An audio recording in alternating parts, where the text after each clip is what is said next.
رات کے 3 بجے تک مجھے نیند نہیں آ رہی تھی اور بالآخر میں مجبور ہو کے اپنی بہن کے کمرے میں گیا تاکہ میں آہستہ سے اپنی بڑی بہن کو اٹھا کے اس سے بات کر سکوں۔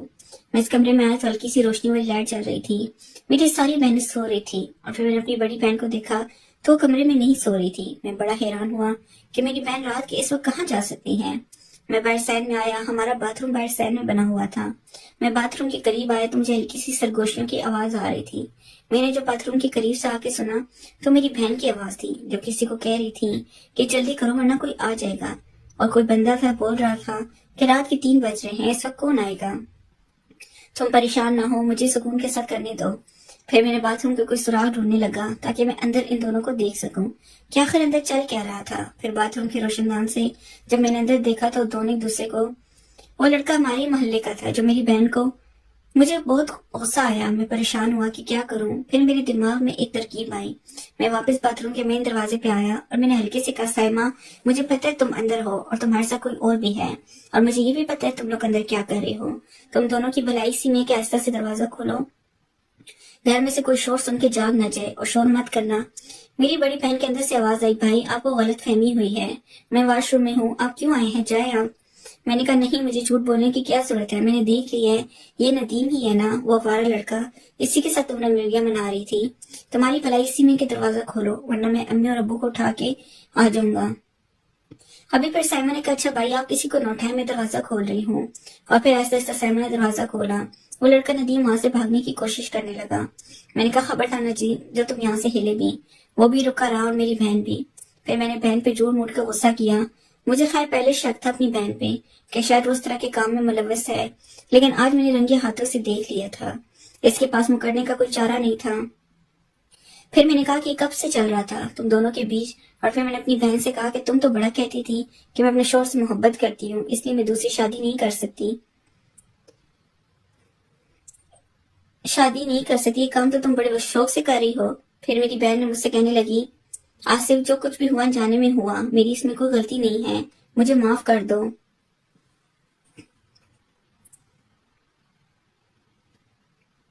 اور یہاں سے چلے جاؤ۔ میں نے کہا نہیں، آج تم ہاتھ آئی ہو، میں اتنی آسانی سے تمہیں چھوڑ دوں گا نہیں۔ پھر اس نے کہا، آصف تم کیا چاہتے ہو، خدا کا واسطہ مجھے جانے دو، امی اور ابو کو پتہ چل گیا کہ میں ندیم کے ساتھ ہی تو مجھے جان سے ہی مار ڈالیں گے، پلیز میرے ساتھ ایسا ظلم نہ کرو، میرا پردہ رکھ لو۔ پھر میں نے کہا، اچھا تم اس ندیم کو بکاؤ، میں تم سے اکیلے میں بات کرنا چاہتا ہوں۔ شاید ندیم پہلے سے بہت ڈرا ہوا تھا، یہ سنتے ہی باہر چلا گیا، اس نے میری بات بھی نہیں سنی، اور پھر میں نے اپنی بہن کو پکڑ لیا۔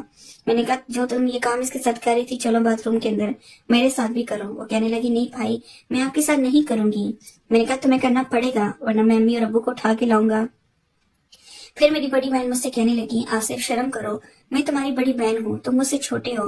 میں نے کہا، کچھ نہیں ہوتا، اس وقت میرا دماغ بہت خراب ہے، ویسے بھی مجھے تمہاری ضرورت تھی، میں تمہیں اٹھانے آیا تھا، یہ تو اچھا ہوا مجھے تم مل گئی، اب میں نہیں جاؤں گا خود کو۔ پھر میں نے اسے ہاتھ سے پکڑا باتھ روم میں لے آیا۔ اس نے کہا، اچھا رکو رکو میری بات سنو پہلے۔ پھر میں نے کہا، ایک ہاتھ میں پکڑ لوں پھر بات بھی بتاتی رہنا۔ اس نے کہا، نہیں پہلے میری ایک شرط ہے، میں بعد میں تمہیں۔ میں نے کہا، اچھا بتاؤ جلدی بتاؤ۔ اس نے کہا، بھی نہیں، وہ میں کل بتاؤں گی۔ میں نے کہا، نہیں سائمہ سے ظلم مت کرو، رات نہیں گزرے گی۔ اس نے کہا، پکا وعدہ ہے کل تمہیں، لیکن پہلے میری شرط سن لو۔ میں نے بہت اصرار کیا، میں نے اس کے ہاتھ میں بھی دیا، مجھ سے برداشت نہیں ہوا، لیکن وہ نہ مانی، اور پھر میں واپس آ کے اپنے بستر پر لیٹ گیا۔ اب مجھے کافی دیر تک نیند نہیں آئی، میں ایسے ہی جاگتا رہا اور اپنی بڑی بہن کے بارے میں سوچتا رہا کہ وہ کب سے ندیم کے ساتھ لگی ہوئی ہے، پتہ نہیں اور کس کس کے ساتھ وہ لگی ہے۔ جس چیز سے میں ڈر رہا تھا وہی کام میرے گھر میں ہو رہا تھا۔ میں اسی چیز سے ڈرتا تھا کہ میری بہنیں یا میری امی باہر کسی کے کہنے میں نہ آ جائیں، یہ کام نہ کر لیں۔ آخرکار وہی ہوا۔ خیر میری آنکھ لگ گئی۔ آج میری آنکھ صبح 8 بجے کھلی تھی۔ میں باہر آیا تو امی ناشتہ بنا چکی تھی۔ مجھے کہا، آصف آج اٹھنے میں تم نے بہت دیر کر دی ہے۔ میں نے کہا، ہاں امی بس آنکھ لگ گئی تھی۔ امی نے کہا کہ اچھا جلدی سے ناشتہ کر لو اور پھر دکان پہ جاؤ۔ میری امی بھی مجھ سے بہت خوبصورت حسین تھی، لیکن میں یہی سوچتا ان سے بات کیسے کروں۔ پھر میں اسی موقع کی تلاش میں تھا کہ کب وہ دن آئے کہ امی کے ساتھ میں نے ناشتہ کیا۔ ناشتہ کرنے کے بعد میں اپنی بہنوں کے کمرے میں گیا۔ میں جب گیا تو میری بڑی بہن اپنے چھوٹے بیٹے کو ناشتہ کروا رہی تھی اور مجھے دیکھ دیکھ کے مسکرا بھی رہی تھی۔ پھر میں نے اپنی بہن سے کہا کہ بتاؤ تمہاری کیا شرط ہے۔ اس نے کہا، بھائی آج دوپہر جب آپ کھانا کھانے آئیں گے تب میں آپ کو بتاؤں گی کہ میری کیا شرط ہے۔ میں نے کہا، اچھا۔ پھر میں واپس اپنی دکان پہ آیا दुकान पे आया तो छोटे ने दुकान खोल के सफाई सुथराई करके बैठा हुआ था। दुकान पे बैठे मुझे थोड़ी देर ही हुई थी कि मैंने जिसका जिक्र किया था, जिससे मैं मोहब्बत करता था, इसका सना नाम है, वो इस मोहल्ले की सबसे खूबसूरत लड़की है।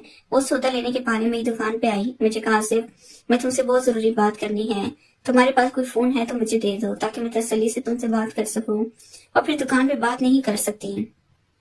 मेरे पास एक बटन वाला मोबाइल था, मैंने इसे मोबाइल दिया। मैंने कहा, जाओ घर जाओ।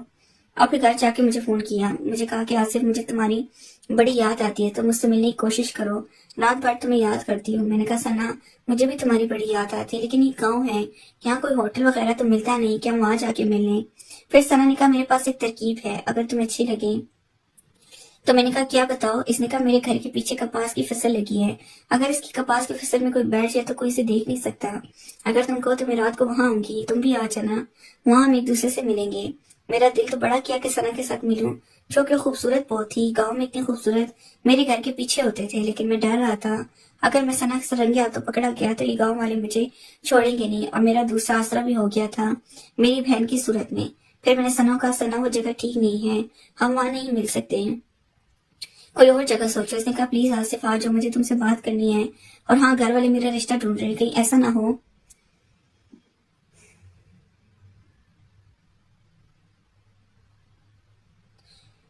मेरी शादी कर दे। तुम अपनी अम्मी अब्बू से बात करो, मेरे घर रिश्ता भिजवाओ। मैं बेशक सना से मोहब्बत तो करता था, लेकिन मैं भी शादी नहीं करना चाहता था। मैं जिंदगी में बहुत कुछ करना चाहता था, इसकी शादी करके मैं अपने पाँव में बेड़ियां नहीं लगाना चाहता था। फिर मैंने कहा, सना अभी तुम इतना अच्छा कमाता भी नहीं हूँ, तुम्हारे सामने की बात है, मेरी छोटी सी दुकान है, इसलिए बस मुश्किल से घर का खर्च चलता है। मैं अपने पैरों पे खड़ा हो जाऊं, फिर तुम्हारे घर रिश्ता भेजूंगा। फिर सना कहने लगी, तब भेजोगे जब मैं किसी और के घर चली जाऊंगी, मुझे कोई जरूरत नहीं है इतनी दौलत की, जिस हाल में भी मुझे तुम रखोगे मैं इस हाल में तुम्हारे साथ राजी होंगी। आज से खुदा के लिए तुम्हारे बगैर नहीं रह सकती। हालत कुछ मेरी भी ऐसी थी, सना से शायद मैं सच्ची मोहब्बत करता था। दिल तो मेरा भी चाहता था कि मैं शादी कर लूं, लेकिन मैंने देखा कि जो जल्दबाजी में शादी कर लेते हैं, फिर कमाने के लिए इनको बाहर जाना पड़ता है, इनकी औरतें अकेले किसी और के साथ। इसलिए मैंने सोचा मैं तब तक शादी नहीं करूंगा जब तक मैं अपनी बीवी की सारी जिंदगी हमेशा अपने साथ ही न रखूं। मैंने सोचा कि बड़ी मुश्किल सना को मैंने समझाया। मैंने कहा, भी कुछ सब्र करो, मैं अपने पाँव पे खड़ा हो जाऊं, मैं तुमसे जरूर शादी करूंगा। सना कहने लगी, अच्छा ठीक है, तुम रात को इस फसल में आना, मैं तुम्हारा इंतजार करूंगी। मैंने कहा, सना? इसने कहा, अच्छा आसिफ तुम्हारे पास कोई छोटी सी तस्वीर होगी, मैं इसे हमेशा अपने पास रखूंगी, मुझे जब भी तुम्हारी याद आती है मैं इसे देखा करूंगी। असल में जो मोहब्बत होती है वो होती इतनी शदीद है। गाँव की लड़की जब एक बार किसी से मोहब्बत करती है तो फिर वो सच्चे दिल से करती है। शायद सना भी मुझसे सच्चे दिल से मोहब्बत करती थी। मैंने कहा, अच्छा कल आ जाऊंगा, या आज के दिन किसी टाइम पे आ जाऊंगा, पासपोर्ट साइज तस्वीर बना के आऊंगा, मेरी दुकान पे आ जाना, मैं तुम्हें दे दूंगा। इसने कहा, अच्छा ठीक है। फिर इसने कहा, अच्छे मोबाइल लेने के लिए इस छोटे से बच्चे को भेजो, तुमने दुकान पे रखा हुआ है। मैंने कहा, अच्छा ठीक है। फिर मैंने छोटे को भेजा। असल में वो छोटा मेरा काफी हद तक राजदार भी था, वो मेरी आदत से खूब वाकिफ था, क्योंकि जो भी औरत मेरी दुकान पे आती थी, मैं असल में दिल फेंक बंदा था, हुस्न परस्त भी हूँ, अच्छी चीज मुझे बहुत अच्छी लगती है, खूबसूरत चीजों की तारीफ करता हूँ, शायद इसीलिए मुझे माले वाले ठरकी कहते हैं। मैंने छोटे से कहा, जाओ मोबाइल ले आओ। वो गया, मोबाइल लेके आया, कब दोपहर हो गई पता ही नहीं चला। फिर मैंने छोटे को कहा कि आज मेरे घर खाना लेने मत आ जाना, मैं खुद ही घर के आऊंगा। इसने कहा, अच्छा उस्ताद जी। अब दोपहर के 1 बज रहे थे। मैं खाना खाने के बहाने अब घर आया था। घर आया तो अम्मी ने अभी तक खाना नहीं बनाया था। कहा, आसिफ तुम खाना लेने घर आए हो, इस छोटे को भेज देती। मैंने कहा, हाँ वो छोटा काम में मसरूफ था, इसलिए मैं खुद आया हूँ। इन्होंने कहा, अभी तो खाना नहीं बना, अच्छा तुम बैठ जाओ। फिर मैंने अपनी बहन के कमरे में गया। मेरी 2 बहनें शायद किसी के घर गई हुई थी, वो भी नहीं थी। मेरी बड़ी बहन अकेली बैठी हुई थी। मैंने इसे पूछा, हाँ क्या शर्त है तुम्हारी, तुमने बताया ही नहीं। इसने कहा, भाई मैं एक बंदे को पसंद करती हूँ। मैंने कहा, हाँ मुझे पता है, नदीम को। इसने कहा, नहीं नदीम को नहीं, वो कोई और है, हमारी बरादरी का नहीं है।